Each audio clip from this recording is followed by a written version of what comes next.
you doing? Good morning. My name is Matt Tucker. I'm the director of the Building Inspection Division, and every year our department heads down to the Mifflin Street Block Party area and performs a series of routine inspections to the best of our ability, given the sort of framework by which we're allowed to inspect buildings and sites. We started our work this year in February. We went through and inspected basically first started with the main buildings. We discovered from our cursory review from the public sidewalk, which is the way that we can look at these buildings, about 24 things that we wanted people to fix. These kind of differ from lattice work that might be beneath porches, or some visual observations on porches, decks, balconies, things like that that were in need of physical repairs. We sent the notices out. The majority of those notices of violation have been satisfied.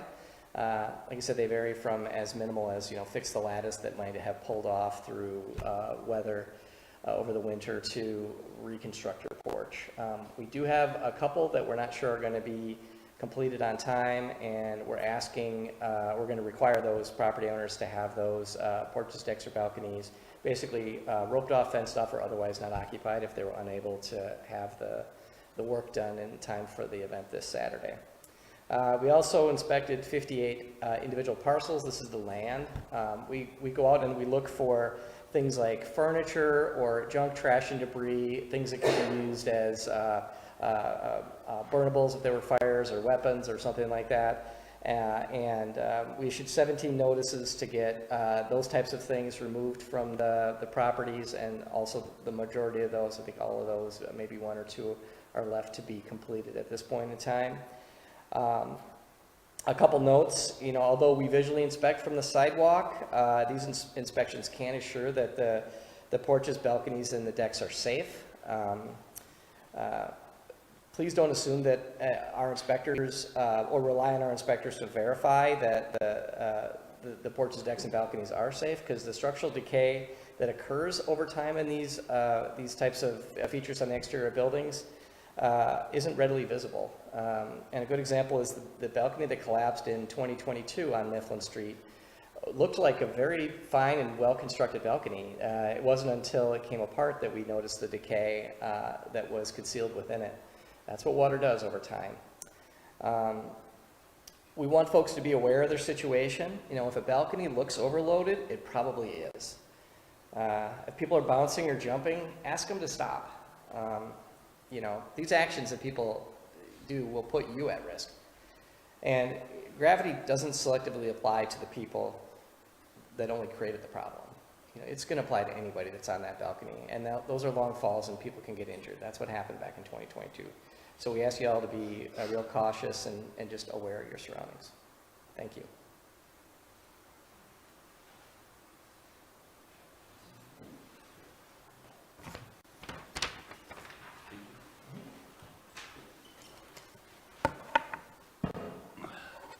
I'm Captain Mike Hansen with Madison Police Department Central District, and each year about 10,000 people come down to the Mifflin Street Block Party, and for months we begin planning for this event and have copious amount of resources available to make sure it is a safe and, for the people attending, fun event.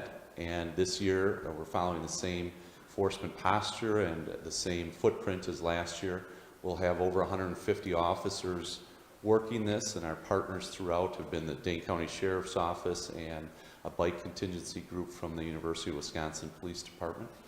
For the last several weeks, we have been going to door to door with our PIO, our community police team, public health, building inspection, and talking to people about the safety of this event. And if people are hosting an event, what that looks like, what we look for, and how to stay out of trouble with the police department. And by and large, this event starts out very jovial. People are very police friendly, and they want to take pictures and work with the police. And our concern as the day goes on is obviously the alcohol consumption. So we have plenty of resources and plans, from a command post obviously set up, but drones that will be in the air to monitor the crowd size, the backyards, to make sure people are kept safe. And that is our #1 goal, is for everyone to have a safe time and leave unscathed. Since the plans have been finalized this week, we have 5 strike teams that will be deployed throughout the field, and they will be looking for they'll be helping with everything from parties to unruly subjects, and there really are free safety to move around the area. They'll also check out other college housing areas such as Farrenbrook and that corridor in College Court, and then we'll have around 80 officers from our special events team. They're very well trained and rehearsed in crowd management. In fact, there's a study on how we manage crowds called the Madison method, and that is something other agencies come and look at and from around the country to see how we manage crowds, engage crowds, and our enforcement posture. And we're really proud of that and our special events team. And then in addition to that, UW police, and we'll have a bike contingency there.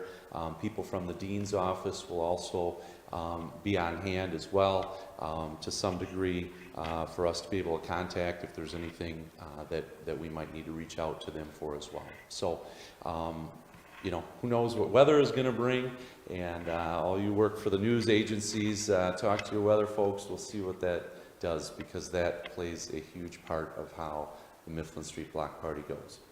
It is 55 years old, and this is the 55th year of the Mifflin Street Block Party, and for 55 years we've been planning for this. So we'll be ready, and we'll see what the day brings. Thank you.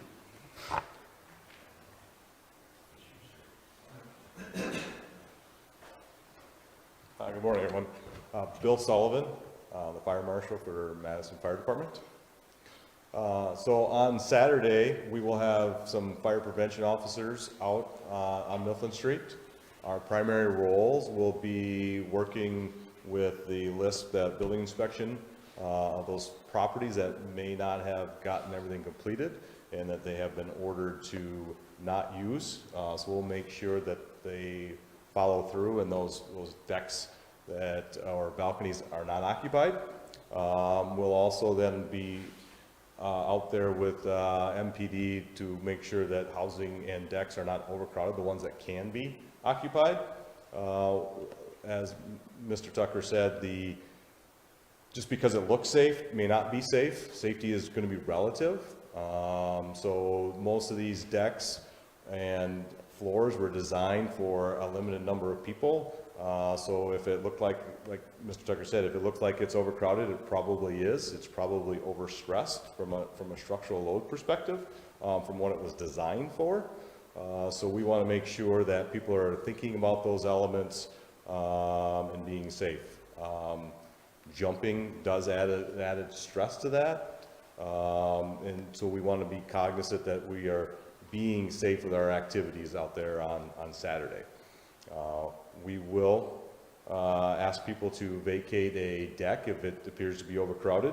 We may even ask people to reduce the occupant load inside of a home if it's obvious that it is too many people in there. So please think about your safety, not only from a structural collapse issue, but also from a fire safety capacity, being able to exit a building if there's too many people in there. Okay, that's all I got. We'll take some questions if people have them.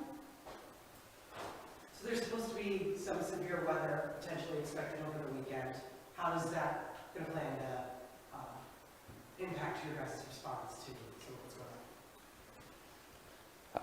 So we're prepared to have the over 150 officers, and we'll keep a close eye on that weather and how accurate you folks are, because if it looks like an all-day drencher, then we can scale back some of our resources. Obviously, the drones can't fly, but overall, when it's just a light rain, people are still out and we'll be out as well. So we'll assess hour by hour what's going on. It's a good question. There's been a lot of nationwide protests going on right now about the war in Gaza. What has MPD done to prepare for that potentially to happen during Madison throughout tomorrow or in the future? Well, you know, the city is known for protests, so we're prepared. We've been monitoring the national events. We've met with other law enforcement agencies to at least discuss preparations, and they can pop up anytime, anywhere. We're certainly aware of that, and you know, we'll assess if it happens. We'll have to. Good question. How many UW students do you understand to participate in these events, and what is the messaging from UW this year? You know, the largesse is UW students. You know, we don't. There's no tickets. There's no pass-through gates or anything where we have an accurate count. But we also know there's people coming from other universities, the Platteville's, the Whitewaters, the La Crosse. We know that it's a popular event for young people. So, but the largesse is from the UW, and our message to anyone attending this is just be safe. And if you see something or need to get a hold of police, we're going to be all there working it as well, fire and building inspections. So we'll be there. Just reach out to somebody and we can definitely help. Depending on how this year goes, do you think you're going to continue to push just to shut down the event overall? You know, in the last year, we've been really talking about this event, and the better word is evolve. And the reason that's an important word for how Mifflin should move along is it has to be organic from the students, right? And they have to want something different. And what could that look like? Certainly a day of service, a day of gratitude, something more positive than this event. So what we see in other communities is an evolution of something that isn't so destructive, or something that isn't so that causes so much underage drinking or intoxication. So I think what you'll see moving forward is how can we evolve this into something more positive, and some really great ideas have already been shared. And I think as we do our after action report, we seek, you know, what do students want to do to help their community and help their situation at this event. Can you share any of those ideas? Well, there's all kinds of ideas floating out there, and I wouldn't be in a position right now to just say, hey, this is what's going to happen. I think the biggest thing is working with student leaders, the fraternities, the sororities, the dorms, and say, you know, can this evolve into something more positive? And I think in May we'll have some meetings, and after action report will be done, and that would be the appropriate time to start sharing some information. Good question. I know you said most of the properties had complied with the inspections. Do you have an approximate number of how many homes that you'll be monitoring that did not comply or have not done the updates that you asked for? Sure, yeah. So we went out and did our final inspections yesterday. And I think what we ended up with was just a handful of remaining properties or less, because the property owners are also calling us for finals, so we might even get some of them corrected today and tomorrow. The property owners are responsive by and large. There were just a few that we hadn't heard from. They understand. Many of them that we've met through time have recognized the nature of the event and want to try and limit their liability also. So just a couple I think we have left. Any other questions? Yeah. I'm curious, what are the drones that are surveilling the area? What are they looking for? Sure. So the question was, what are the drones looking for at Mifflin event? You know, one, we know from a few years past that the backyards became unruly. There was property damage to some vehicles, there were some fights, and so we keep, it's such a great tool to be able to keep an eye above where the officers are at ground level. Now we can see where crowds are swelling and where people are coming from, and it gives the command post an idea of how large of a crowd this is, and then how we can deploy resources and where to deploy resources. So, you know, if someone does something obtuse and then starts running, you know, the drones are also a nice tool to have in the sky, so we can track that person and apprehend them if we need to. We've used it in that regard too. So it's just another tool that we have that helps out officers on the ground and the command post. Just a general question. Obviously, there's about 10,000 students and, you know, a little bit smaller number of officers that are going to be there, especially with like underage drinking and everything like that. How do you guys enforce that in such a large crowd? Great question. So obviously the ratio of 10,000 to a little over 150 police officers isn't the greatest ratio, but you know, we look for behaviors. We're not going to arrest our way out of this event and ticket everybody. That's not how it rolls. And we tell people, don't draw attention to yourself and don't draw attention to your party, right? And what draws people's attention? Kegs and beer pulls and loud music, obtuse loud music. We know what the event is, but as the day wears on, as you can see the alcohol rise, just don't cause us to get involved by causing issues, problems, or doing anything illegal. And it's important to note there's a glass ban, so that would, if you're walking around with a glass container, that's going to draw attention. If there's open intox, that's going to draw attention. So there's things you can do to have a great time and not draw our attention, and that's what we'd really look for. The police, especially with this last year, keep an eye out, show concern, especially for people who might be alone. I know on Mifflin Street that sometimes students can wander. Is that something you guys have to keep an eye out for as well? As in Walkin Alone? Students who are intoxicated by themselves. Oh, I see. After the event. Yeah. You know, we don't have anyone dedicated for that, but what we have is not only is our patrol, our normal patrol officers in and around downtown, but then the strike teams, they can be more mobile and off of Mifflin Street, so they might see it or they might get alerted to it with somebody calling police, and then we'll go address it. Because we want people to be safe, and we don't want anyone passing out. We don't want anyone becoming sick from alcohol or anything, and we say that, and we hope that it doesn't come to fruition. What's the time frame that you're looking at, you know, in terms of the sort of swell of the day as things progress? Yeah, usually we start seeing people come in around 10 a.m. and it really gets to the thick of it between that noon and 3 p.m. and who knows what the weather's going to be like this year, but that's generally when we see the most people, and we're prepared for it. We have solid plans year after year, and we're going to ensure that there's safety. Is the glass ban evening? No, we've had that in the past. Yeah. If a student approaches you who's underage and has obviously been drinking and they're asking for help from you, how would you address that situation?